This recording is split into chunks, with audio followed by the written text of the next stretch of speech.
বেসরকারি কর্মকর্তার বেতন হতে মোট আয় নির্ণয়ের ক্ষেত্রে একটা রুলস মনে রাখলে এটা সমাধান করা সম্ভব। সেটা হলো ভ্রমণ ভাতার প্রকৃত খরচ অকরধার্য। এখন যদি প্রকৃত না থাকে তাহলে যে টাকাটা থাকে সেটাই অকরধার্য। এখানে দেখো প্রকৃত নামে কোনো টাকার পরিমাণ দেওয়া নেই, তাহলে এই 15,000 টাকায় সম্পূর্ণ অকরধার্য, অর্থাৎ এই টাকার উপর কোনো কর দিতে হবে না। সরকারি কর্মকর্তার ক্ষেত্রে মূল বেতন এবং বোনাস এই দুইটা বাদে যত আয় আছে সকল আয় সম্পূর্ণ অকরধার্য। আসসালামু আলাইকুম শিক্ষার্থী বন্ধুরা, কেমন আছো সবাই? আজকে ট্যাক্সের একটা খুবই গুরুত্বপূর্ণ ম্যাথ সমাধান করব। বেসরকারি কর্মকর্তার বেতন খাতে মোট আয় এবং বিনিয়োগ ভাতা কিভাবে নির্ণয় করতে হয় সেটা বিস্তারিত আলোচনা করব। তোমাদের কাছে অনুরোধ রইল ভিডিওটা না টেনে সম্পূর্ণ দেখতে, তাহলে বেতন খাতে মোট আয় কিভাবে নির্ণয় করতে হয় এটা নিয়ে আর কোনো সমস্যা থাকবে না। প্রিয় শিক্ষার্থী বন্ধুরা, আমি নিয়মিত আমার ইউটিউব চ্যানেল এবং ফেসবুকে business mathematics, accounting, finance, tax সহ অন্যান্য সাবজেক্টের ম্যাথ ভিডিও আপলোড করি। তোমরা আমার ইউটিউব চ্যানেল সাবস্ক্রাইব করবে এবং আমার ফেসবুক পেজ ফলো করবে। তো চলো শুরু করে দিই। সমস্যা 2, জনাব হুমায়ুন কবির একজন চাকরিজীবী।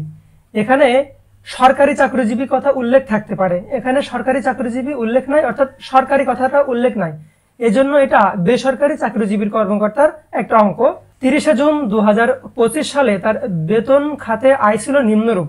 এখানে তার আয়টা 2024 সালের 1 জুলাই থেকে 2025 সালের 30 জুন পর্যন্ত এক বছরে তার যে আয় হবে সেটা ক থেকে ঠ পর্যন্ত দিয়েছে। আমি আয়গুলো পড়ে শোনাচ্ছি। ক, মূল বেতন মাসিক 32,000 টাকা, মহার্ঘ ভাতা মূল বেতনের 20%। ঘ, দুটি উৎসব বোনাস প্রতি 1 মাসের মূল বেতনের সমান। ঘ, তাকে বিনা ভাড়ায় একটি সুসজ্জিত বাসস্থান দেওয়া হয়েছে যার বার্ষিক মূল্য 1 লক্ষ টাকা। তাকে একটি গাড়ি দেওয়া হয়েছে যা তিনি অফিস ও ব্যক্তিগত কাজে ব্যবহার করেন। চ, চিকিৎসা ভাতা মাসে 1,000 টাকা। ছ, চলতি বছরে ভ্রমণ ভাতা পান 15,000 টাকা। বরকজা, অনুমোদিত ভবিষ্যৎ প্রভিডেন্ট ফান্ডে মূল বেতনের 10% দান করেন। ঝ, আয় বর্ষে তিনি 12.5% হারে উক্ত ফান্ড থেকে সুদ পান 5,000 টাকা। গৃহ পরিচারিকা ভাতা প্রতি মাসে 2,500 টাকা। গ্রুপ বিমায় মূল বেতনের 1% দান করেন। ঠ, ডিপোজিট পেনশন স্কিমে 7,000 টাকা দান করেন। এখানে দেখো তার আয় এবং কিছু বিনিয়োগ রয়েছে, এই যে প্রভিডেন্ট ফান্ডের বিনিয়োগ, গ্রুপ বিমায় আর ডিপোজিট পেনশন কিংবা সংক্ষেপে ডিপিএস এ দান। আমাদের এখানে বলেছে যে উপরিউক্ত তথ্যগুলি হতে মোট আয় এবং বিনিয়োগ ভাতা নির্ণয় করো। আমরা প্রথমে মোট আয় নির্ণয় করব, তারপরে বিনিয়োগ ভাতা নির্ণয় করব। তো চলো সরাসরি সমাধানে চলে যাই। সমাধান সহজভাবে বোঝানোর জন্য প্রশ্নটা আমি এই বাম সাইডে রাখলাম এবং অ্যান্সারটা আমি ডান সাইডে করব। প্রথমে করদাতার নাম দেবো, করদাতা খায়রুল কবির। এখানে করদাতার যে নাম থাকবে এখানে কিন্তু তুমি তোমার নাম দেবা না, এখানে প্রশ্নে যে করদাতার নাম থাকবে সেই নামটা এখানে দেবা, করদাতা। তারপরে আয় বর্ষ, আয় বর্ষ হবে 2024-2025। এখানে একটা বিষয় খেয়াল করো যে 30 জুন 2025 সালে তার বেতন খাতে আয়, এই আয়টা তার 2024 সালের 1 জুলাই থেকে 2025 সালের 30 জুন পর্যন্ত এক বছর। আমাদের কিন্তু জুন থেকে জুলাই পর্যন্ত হিসাব করা হয়, সেহেতু আয় বর্ষ 2024 থেকে 25। এখন আরেকটা বিষয় খেয়াল করো, তোমাদের প্রশ্নে যদি এখানে 30 জুন 2024 থাকে তাহলে কিন্তু তোমার আয় বর্ষ হবে 2023 থেকে 2024। এটা কিন্তু এর আগে আর আয় বর্ষ তোমাদের প্রশ্নেই 25 আসার সম্ভাবনা বেশি। যদি 24 দেয় তাহলে আয় বর্ষ 23-24 দেবে, আর কর বর্ষ দেবে 2025-2026। 2025 সালের 1 জুলাই থেকে 2026 সালের 30 জুন পর্যন্ত এই এক বছরের ভিতরে কর প্রদান করতে হবে। নিচে আরেকটা লাইন লিখবো, বেতন হতে মোট আয় নির্ণয়। এই মোট আয় নির্ণয় আমরা একটা টেবিলের মাধ্যমে সমাধান করব। একটা বিবরণের ঘর একটু বড় হবে আর দুইটা টাকার ঘর। বেতন হতে মোট আয় নির্ণয় করতে হলে প্রথমে ধারা লিখতে হয়, এটার একটা ধারা আছে নির্দিষ্ট, সেই ধারাটা লিখতে হয়। ধারাটা হলো এরকম, বেতন হতে আয় ধারা 32 থেকে 34। এই ধারাটা তোমাকে অবশ্যই দিতে হবে, এই ধারা না দিলে তোমার 2 মার্ক কাটা যাবে কিংবা পুরো অ্যান্সারটাও ভুল হতে পারে। সেই জন্য বেতন হতে আয় এই ধারাটা অবশ্যই উল্লেখ করতে হবে। এবার আমরা ধারাবাহিকভাবে ক খ গ ঘ ভাবে আয় যেগুলো হয়েছে সেগুলো এখানে লিখে দেব। প্রথমে ক, মূল বেতন মাসিক 32,000 টাকা। আমরা কিন্তু এক বছরের মূল বেতন নির্ণয় করছি, সেহেতু এটা 32,000 টাকায় 1 মাসের টাকা গুণ 12 মাসের 12, 32,000 গুণ 12, এটা গুণ করলে হয় 3,84,000 টাকা। খ মহার্ঘ ভাতা মূল বেতনের 20%। মূল বেতন আমরা কত পেয়েছি এক বছর 3,84,000 টাকা, এটার 20% আমি পাবো মহার্ঘ ভাতা। মহার্ঘ ভাতা 3,84,000 গুণ 20%, এটার অ্যান্সার হয় 76,800। গ দুটি উৎসব বোনাস প্রতি এক মাসের মূল বেতনের সমান। এক মাসের মূল বেতন কত 32,000 টাকা, এখানে কিন্তু আর এক মাসের মূল বেতন 3,84,000 টাকা না, এখানে কিন্তু 32,000 টাকা। এটা সে দুটি উৎসব বোনাস পাবে, অর্থাৎ 32,000 গুণ 2। আমরা এটা এভাবে লিখবো, বোনাস 32,000 গুণ 2, টাকার পরিমাণ 64,000। ঘ তাকে বিনা ভাড়ায় একটি সুসজ্জিত বাসস্থান দেওয়া হয়েছে যার বার্ষিক মূল্য 1 লাখ টাকা। এটা কিন্তু বার্ষিক মূল্যই দেওয়া রয়েছে, আমরা এটা এভাবে লিখবো, বাসস্থান সুবিধা 1 লাখ টাকা। অন্যান্য প্রশ্নে দেখা যায় যে এখানে লেখা থাকে যে বাড়ি ভাড়া ভাতা মূল বেতনের 40%, সেই সময় আমরা 3,84,000 টাকার এখানে 40% কেটে যে অ্যান্সারটা হবে সেটা এখানে লিখবো, কিন্তু এখানে সরাসরি টাকার পরিমাণটা দিয়ে দিয়েছে, আমাদের আরো সহজ করে দিয়েছে, সেই জন্য আমরা বাসস্থান সুবিধা নামে দিয়েছি। এখানে কিন্তু বাড়ি ভাড়া ভাতা হবে না, এখানে বাসস্থান সুবিধা হবে। 9 নম্বর, তাকে একটি গাড়ি দেওয়া হয়েছে যা তিনি অফিস ও ব্যক্তিগত কাজে ব্যবহার করেন। এখানে দেখো গাড়ির কোনো টাকা দেওয়া নেই, তাহলে কি 9 নম্বর এখানে আসবে না?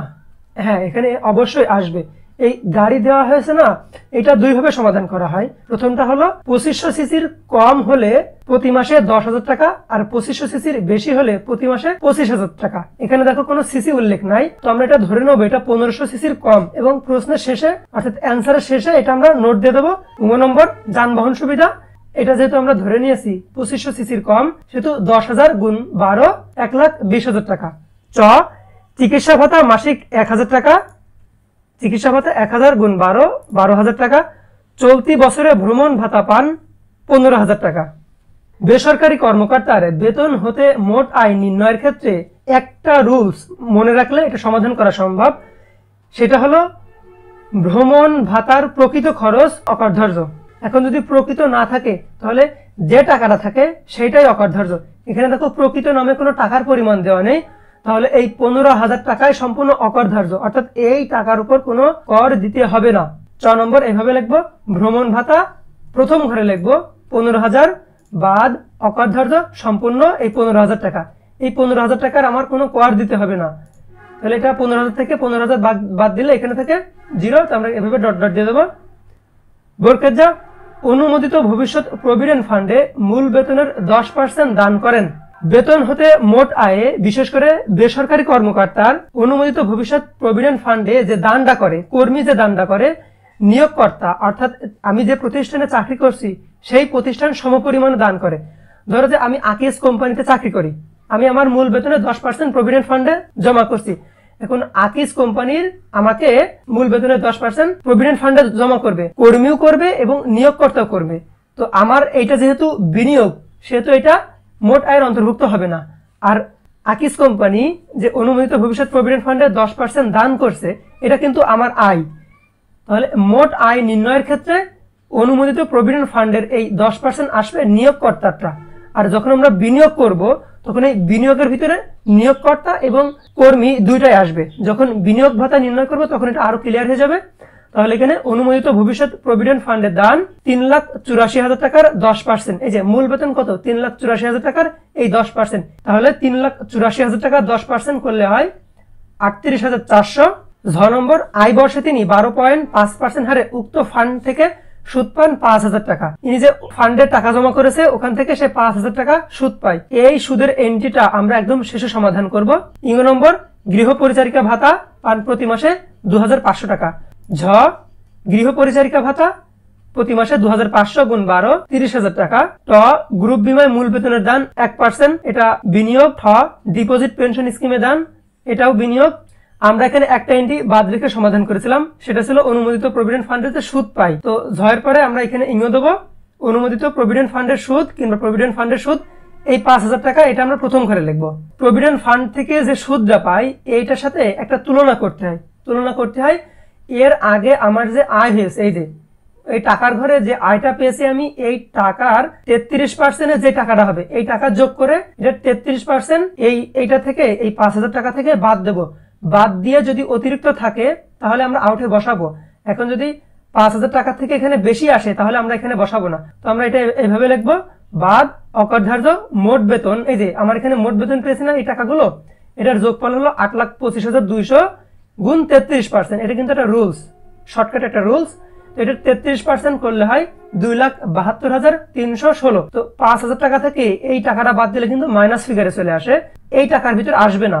এর নিচে দাগ দিয়ে এটা যেহেতু মাইনাস ফিগার আসে এর ভিতরে আসবে না, সেহেতু আমরা এই জায়গায় ডট ডট দিয়ে দেবো। এখানে আয়ের যত এন্ট্রি ছিল সবগুলো এখানে চলে গিয়েছে। এবার আমরা এগুলো যোগ করে দেবো। টাকার ঘরে আমরা এইভাবে একটা দাগ টেনে দেবো, এগুলো যোগফল হয় 8,25,200। এটার নাম দেব মোট প্রাপ্ত বেতন কিংবা মোট বেতন। বেসরকারি কর্মকর্তার এখানে মোট বেতন পেয়েছে 8,25,200 টাকা। এই টাকা 1/3 অংশ যে টাকাটা হবে ওইটা, আর 4,50,000 এই দুইটার ভিতরে যেটা কম সেটা সে কর অব্যাহতি পাবে, অর্থাৎ এই টাকা সে কর দেওয়া লাগবে না। বেসরকারি কর্মকর্তার ক্ষেত্রে এইটা হয়, আর সরকারি কর্মকর্তার ক্ষেত্রে মূল বেতন এবং বোনাস এই দুইটা বাদে যত আয় আছে সকল আয় সম্পূর্ণ অকরধার্য। তো আমরা এটা ভেবে লিখবো, মোট প্রাপ্ত বেতন 8,25,200 গুণ 1/3। এটা ভাগ করলে হয় 2,75,627 বা 4,50,000 মধ্যে যেটি কম, এই যে এই টাকার 1/3 অংশ আমরা পেয়েছি 2,75,067 বা 4,50,000। এই দুইটার ভিতরে, এই যে এই দুইটা টাকার ভিতরে যেটা কম সেটা এখান থেকে বিয়োগ হবে।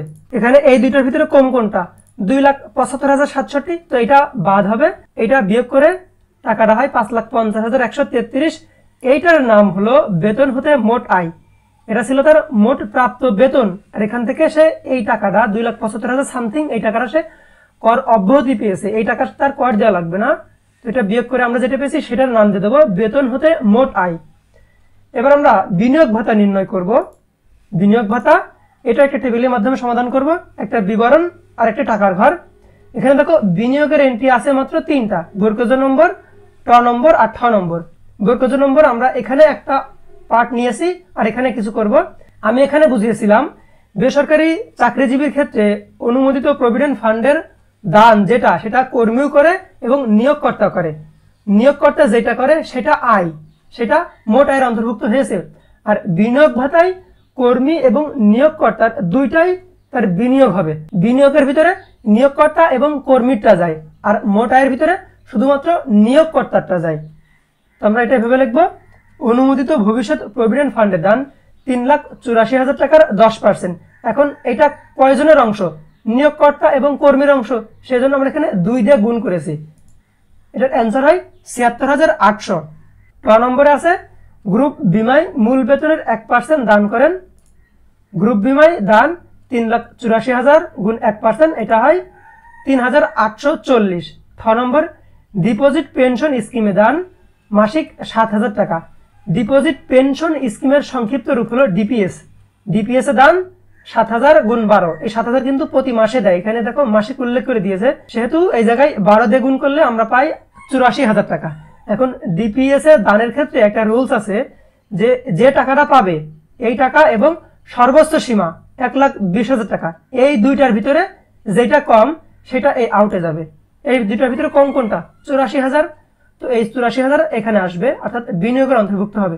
এখন এখানে 1,20,000 টাকা হয়েছে, আর ডিপিএস দান এখানে মনে করো যে 1,40,000 টাকা হয়েছে, তখন কিন্তু এখানে 1,20,000 যেত। তো বিনিয়োগের যে আইটেমগুলো ছিল সেগুলো আমরা এখানে নিয়ে চলে এসেছি। তো এগুলো আমরা যোগ করে দেব, এগুলো যোগ করলে হয় 1,64,640। এটার নাম দিয়ে দেবো মোট বিনিয়োগ।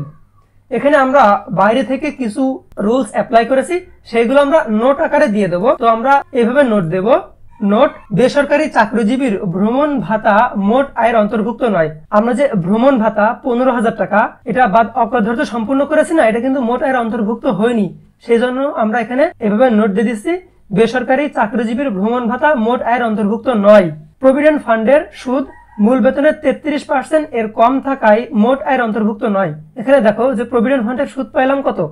5,000 টাকা, আর এটার যে মোট বেতন থেকে 33% করে 5,000 টাকার বেশি হয়েছে, সেহেতু এটা এই মোট আয়ের অন্তর্ভুক্ত নয়। বেসরকারি চাকরিজীবীর মোট বেতনের 1/3 বা 4,50,000 টাকার মধ্যে কমটি কর অব্যাহতি। এই যে আমরা যেটা একদম লাস্টে ক্যালকুলেশন করেছিলাম যে মোট বেতন 8,25,200 টাকা, সেখান থেকে এটার 1/3 অংশ বা 4,50,000 টাকা দিয়ে যেটা করেছিলাম এর ভিতরে যেটা কম সেটা আমরা আউটে বসিয়েছি, সেটার নোট আমরা এখানে দিয়ে দিয়েছি। আর একটা দিয়েছিলাম ডিপিএস এ সর্বোচ্চ সীমা 1,20,000 টাকা, এই যে সেটা আমরা বিনিয়োগ ভাতায় করেছিলাম। দ্বিপেজের সর্বোচ্চ সীমা 1,20,000 টাকা।